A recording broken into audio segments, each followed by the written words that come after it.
Hey guys, so today I'm going to do the fall writing tag. I saw a patchwork nerd do this and I totally wanted to do it because I love fall and Halloween and spooky things.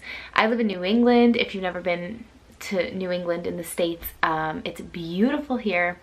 In the fall, all of our leaves change and it's just glorious. People come to New England to see our falls, so it's always been my favorite season and I'm super excited to do this tag.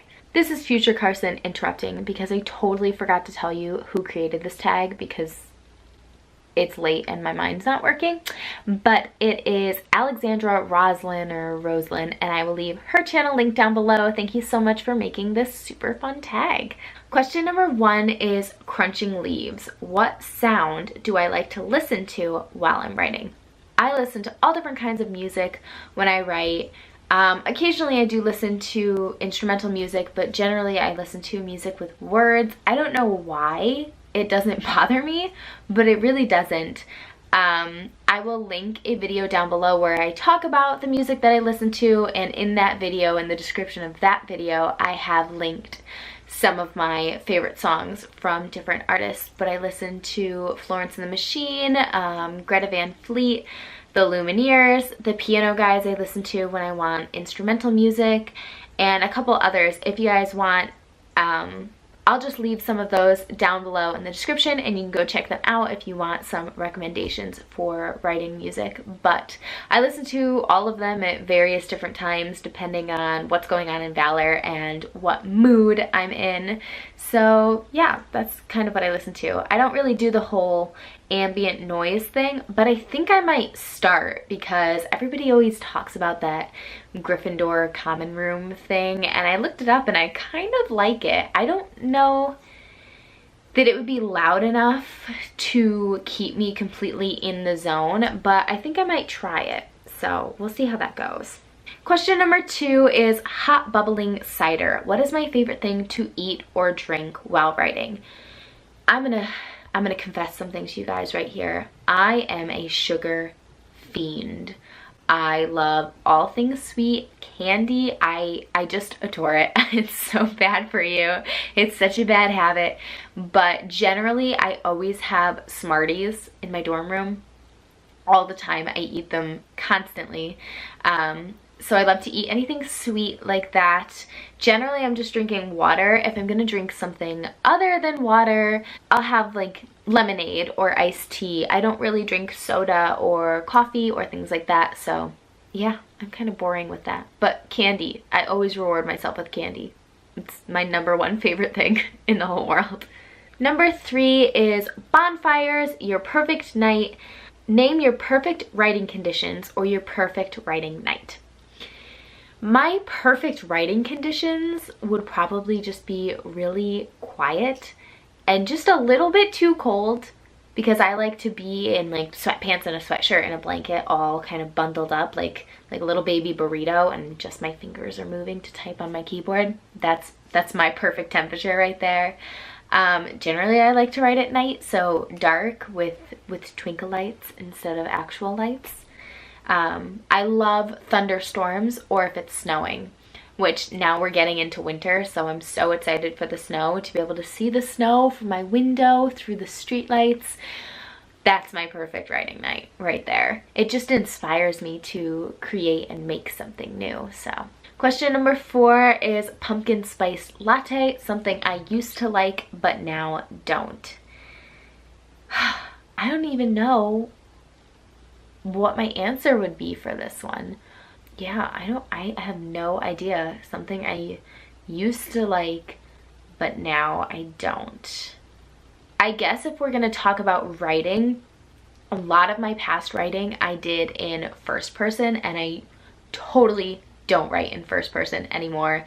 It's just not my thing. So, I mean, I guess that sort of counts, right?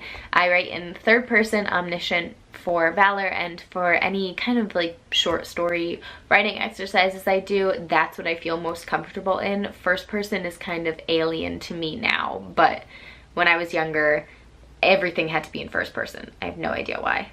Number 5 is Halloween. What is my favorite part about writing a novel? honestly, the fact that it's a real thing, that valor is a physical thing that I created, and just being able to see my characters become people. It is the most amazing feeling I've ever had, and it's so hard to explain to somebody who doesn't write. You're like, no, I made people. Like, they have their own thoughts and they decide their own fate and all of these different things, and you sound literally certifiable.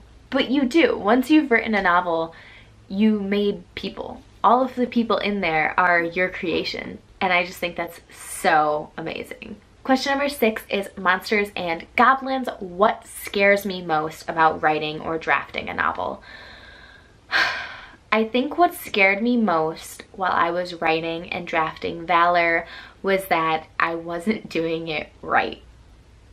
And it sounds so dumb, but and I'm gonna preface this with, this is an amazing community. I'm making videos because I want to be a part of this community so bad, but watching videos on YouTube, it's so difficult to go write your novel and not feel like you're doing it wrong, because it's my own fault, because I bombard myself with all of this information that I'm getting from all of these people, and it just makes me feel like they're doing it better. I'm not doing it the right way.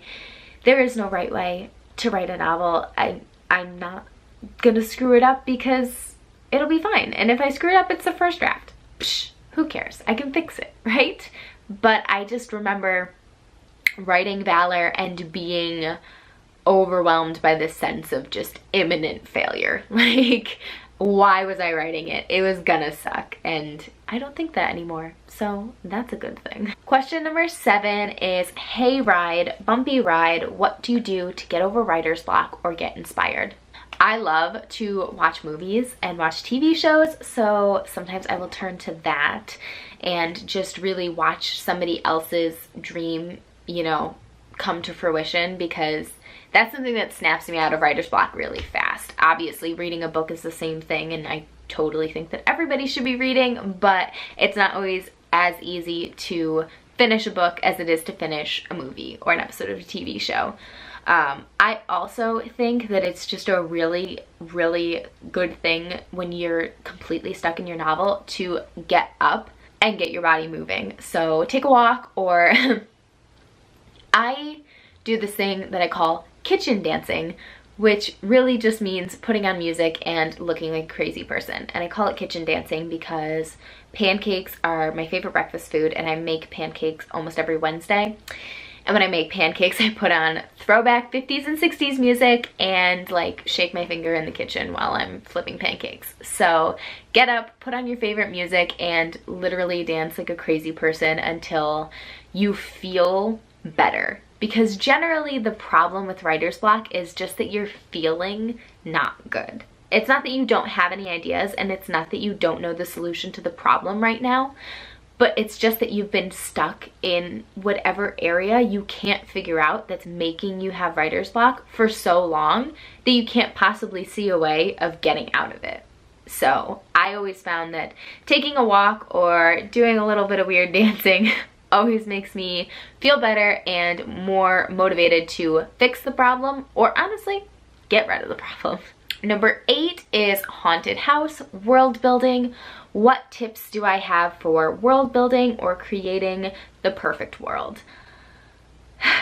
This is hard because I've only ever written historical fiction, so I didn't necessarily have to world build. I had to research, which I have a whole video on how to do historical research for your novel, which I will link down below if you guys are also writing a historical fiction novel. Also, let me know down in the comments below, because there aren't many historical fiction people here, so I would love to hear if you're writing a historical fiction novel too. That's totally awesome. So I didn't have to build my world necessarily, I just had to research what the world looked like at that time period. Question number 9 is pumpkins. It all starts with a pumpkin. Do my books start with character, plot, setting, or something else? And I've also talked about this in another tag. I can't really remember which one it is, but my story started with a treasure map, and so I guess it sort of started with plot, But as soon as I had that vague idea, I immediately went into characters. I always go into characters first, just because once I know a little bit about the characters, then I can figure out the plot. If I figure out the plot first and then start figuring out my characters, a lot of the times when this has happened to me, I've run into issues where the characters that I then create would not make the decisions that I already had plotted out for them. So then I had to change it anyway, and that's just a waste of my time. I generally start with characters. And question number 10 is ghost stories, share a spooky writing prompt. I'm gonna do a little bit of a different writing prompt. I'm going to read you a quote from H.P. Lovecraft. The most merciful thing in the world, I think, is the inability of the human mind to correlate all its contents. We live on a placid island of ignorance, in the midst of a black seas of infinity, and it is not meant that we should voyage far. So, my prompt is, write about some characters voyaging into that black sea of infinity, and what it is they find there when they leave the island of human ignorance. That was the fall writing tag. I'm going to tag Lainey from Ginger Reads Lainey and Shaylin from Shaylin Writes, because I'd love to see both of those lovely ladies do this tag.